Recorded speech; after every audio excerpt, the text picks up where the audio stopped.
दुनिया की तमाम छोटी और बड़ी खबरों के लिए हमारे चैनल को सब्सक्राइब करना न भूलें और बेल का बटन जरूर दबाएं। आरोप वैसे ही नहीं लग रहे हैं कि जब से प्रधानमंत्री बने हैं नरेंद्र मोदी, तब से जो संवैधानिक संस्थाएं हैं उनकी किस तरीके से धज्जियां उड़ाई जा रही हैं। क्योंकि जिस तरीके से जो नए सीएजी जो कैग बने हैं उनका नाम है जीसी मुर्मू, जिन्हें नया सीएजी बनाया गया, उसके बाद सवाल ज्यादा उठने लगे हैं। क्योंकि सबसे पहले बताते हैं कि मुर्मू है कौन। ये मुर्मू जो है वो आईएएस अफसर है गुजरात कैडर के, और जब गृह मंत्री अमित शाह हुआ करते थे उस वक्त जो कांड हुए, जो आरोप लगे गुजरात सरकार पर, प्रधानमंत्री नरेंद्र मोदी पर, अमित शाह पर, जिसके लिए अमित शाह को तड़ीपार भी होना पड़ा था। कई सारे ऐसे उस टाइम पर ऐसे कांड हुए थे जो सवालों के घेरे में थे और उनकी वजह से अमित शाह को तड़ीपार होना पड़ा था, जेल भी जाना पड़ा था। उस वक्त गृह मंत्रालय जो था गुजरात का, उसके सेक्रेटरी हुआ करते थे मुर्मू, यानी कि अमित शाह और नरेंद्र मोदी के सबसे ज्यादा करीबी आईएएस ऑफिसरों में से एक थे मुर्मू।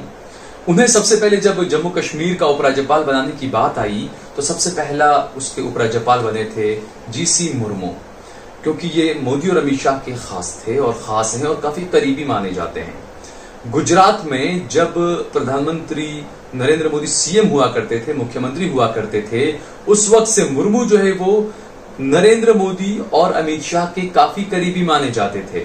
काफी अलग अलग जगहों पर गुजरात में इनकी पोस्टिंग रही, लेकिन सबसे ज्यादा अहम इनकी जो पोस्टिंग रही वो गुजरात के गृह मंत्रालय में रही, जब गृह मंत्री अमित शाह हुआ करते थे। जो मुर्मू ही वहां पर गुजरात में गृह मंत्रालय में सेक्रेटरी हुआ करते थे।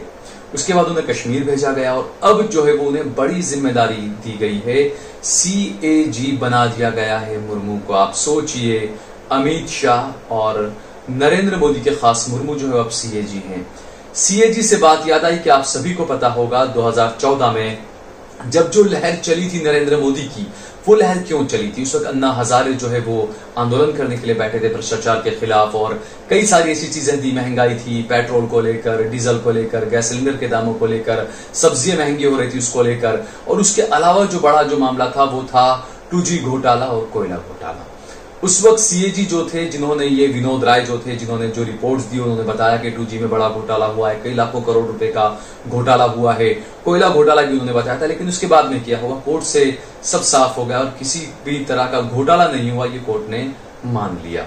और उसके बाद सीएजी जो उस वक्त जो थे विनोद राय, उन्हें प्रधानमंत्री बनने के बाद नरेंद्र मोदी ने क्या इनाम दिया, ये पूरी दुनिया के सामने है। तो ऐसे में जो सीएजी की जो जिम्मेदारी होती है वो काफी अहम होती है, क्योंकि सारा कंट्रोल ऑडिट जो है वो इनको करना होता है। सारे जितने भी घोटाले अगर ऐसे बड़े पैमाने पर कुछ होते हैं तो उसका ऑडिट जो है वो ये करते हैं, सीएजी का जिम्मा होता है। तो ऐसे में सीएजी जैसे पद पर अपने खास आदमी को लाकर बैठा देना, और वो आदमी जब गुजरात में रहते हुए गृह सचिव जब वो थे, उस वक्त गुजरात के गृह मंत्रालय पर कितने सवाल उठे थे ये सभी जानते हैं। तो इसीलिए कहा जाता है कि एक एक करके जो संवैधानिक जो संस्थाएं हैं उन पर जो है वो किस तरीके से कब्जा किया गया। क्योंकि आप इससे अंदाजा लगा सकते हैं कि अगर मुर्मू को, मोदी और शाह के खास आदमी को अगर सीएजी बनाया जाता है तो आगे क्या होगा, क्या कोई घोटाला निकल कर बाहर आएगा? क्या आपको लगता है कि आपका कोई भरोसेमंद व्यक्ति वहां बैठा हो और वो आपके घोटालों को उजागर करे? ऐसा तो नहीं हो सकता ना। लेकिन कांग्रेस के वक्त हुआ था कि विनोद राय थे और उन्होंने कई घोटालों को लाकर सामने रखा था।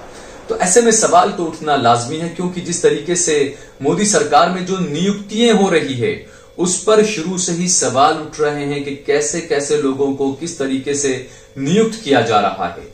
वहीं दूसरी तरफ आप सोचिए कि जब शुरुआत में प्रधानमंत्री बने नरेंद्र मोदी, उस वक्त वो कई रैलियों में ये कहते सुने गए थे कि बताइए भाइयों बहनों, आपको नसीब वाला प्रधानमंत्री चाहिए या बदनसीब प्रधानमंत्री चाहिए?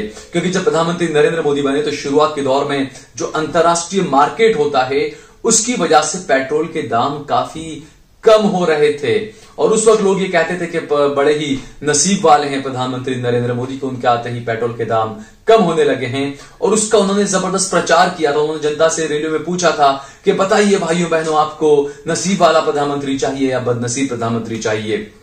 तो अब हम पूछना चाहेंगे, प्रधानमंत्री जी आप 2014 में सत्ता पर काबिज हुए, आप प्रधानमंत्री बने, उसके बाद देश को कितनी आपदाओं का सामना करना पड़ा, उसके बाद जलजले आए, उसके बाद क्या कुछ नहीं हुआ, उसके बाद आसमान टूटे, उसके बाद कोरोना जैसी वबा आई, प्लेन क्रैश हुए, कई लोग मारे गए। आप सोचिए, तो अब जो है वो पूछना चाहिए कि आप बताइए, क्या प्रधानमंत्री जी अब ये देश की जनता ये मान ले कि उनका जो प्रधानमंत्री है वो बदनसीब है?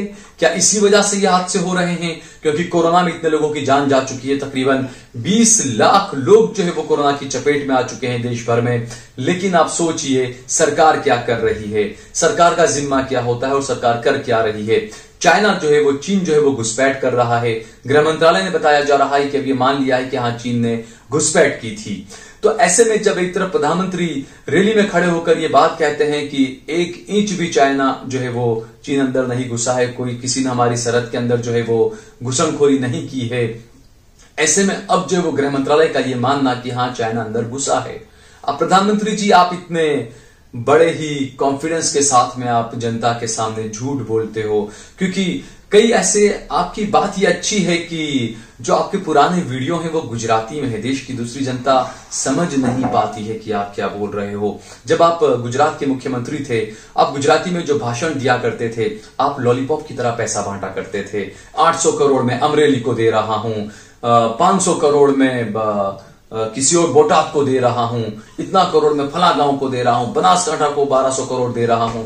लेकिन आज क्या हुआ प्रधानमंत्री जी, वो पैसा कहां गया? गुजरात में क्या हो रहा है? गुजरात में एक अस्पताल में आग लगती है, वहां पर कोरोना के 10 मरीज मर जाते हैं, जलकर खाक हो जाते हैं, राख हो जाते हैं। ये आपका गुजरात मॉडल है। वो अस्पताल किसका था? बताया जाता है कि कांग्रेस के एक नेता हुआ करते थे, उन्होंने कांग्रेस से बरसों पहले जो है वो इस्तीफा दे दिया था। उनके जो बेटे थे, बताया जाता है कि वो बीजेपी में जुड़ चुके थे और उन्हीं का ये अस्पताल था जहां पर ये अग्निकांड हुआ था।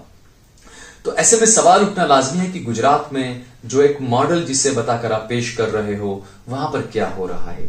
आप जो वादे करते थे, आप जो दावे करते थे, आपकी कलाई धीरे धीरे खुलने लगी है। लेकिन जब ये सारा मामला हो रहा था, चीन घुसपैठ कर रहा था, अर्थव्यवस्था चरमरा रही है, डॉलर के मुकाबले रुपया जो है वो गिरता चला जा रहा है, गैस सिलेंडर के दाम आप देखिए कहां पहुंच गए, पेट्रोल डीजल के दाम आप देखिए कहां पहुंच गए।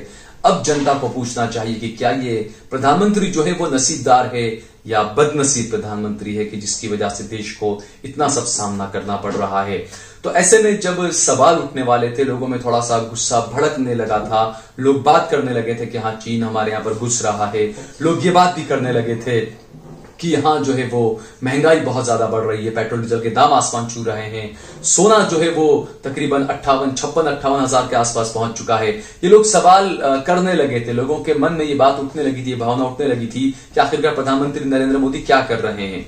ऐसे में आप सोचिए प्रधानमंत्री ने क्या किया, वही मुद्दा जिससे बीजेपी को हमेशा संजीवनी मिलती है, हिंदू मुस्लिम का मुद्दा। आप सोचिए, जब देश में सवाल उठने लगे कोरोना को लेकर, अर्थव्यवस्था को लेकर, महंगाई को लेकर, पेट्रोल डीजल को लेकर, तो ऐसे में जो है वो प्रधानमंत्री यशस्वी महापुरुष, उन्होंने क्या किया, उन्हें जो है वो तारीख दी गई कि आप इस तारीख या इस तारीख, 3 तारीख को या 5 तारीख को आप बताइए, आप जो राम मंदिर है उसका जो शिलान्यास है उसमें आप कब आएंगे।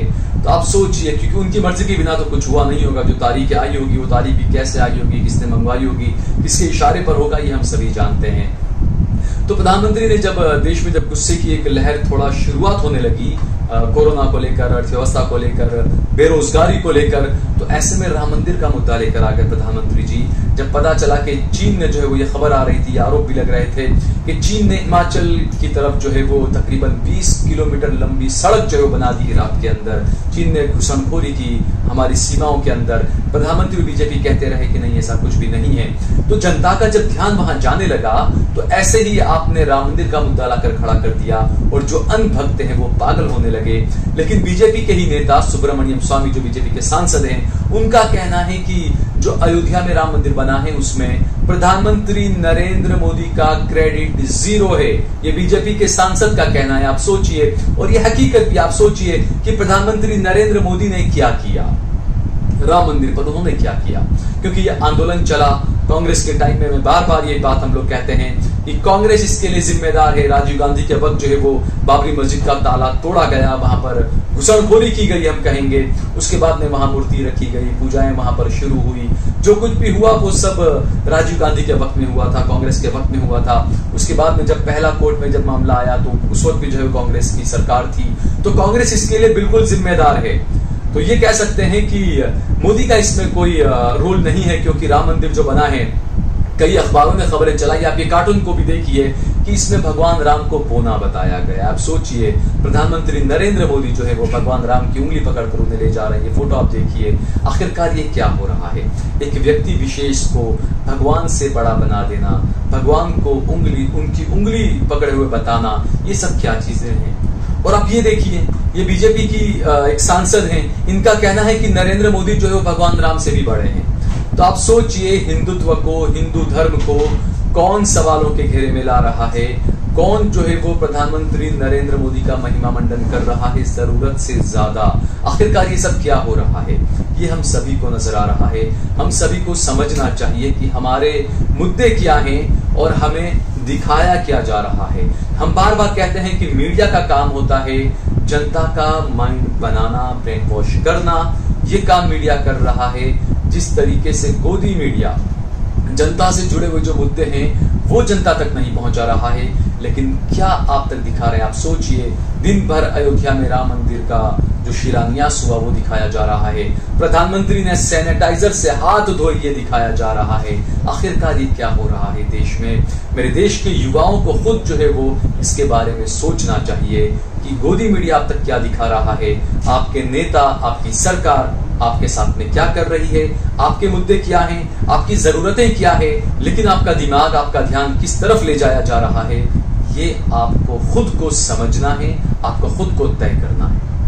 अगर आपको हमारा ये वीडियो पसंद आया हो तो इस पर कमेंट करिए, इसे लाइक करिए, इसे ज्यादा से ज्यादा शेयर करिए और ज्वाइन बटन दबाएं। ज्वाइन बटन में आपको अलग अलग ऑप्शंस आएंगे, उन ऑप्शन को चुनें और हमारी ज्यादा से ज्यादा मदद करें, ज्यादा से ज्यादा सहयोग करें।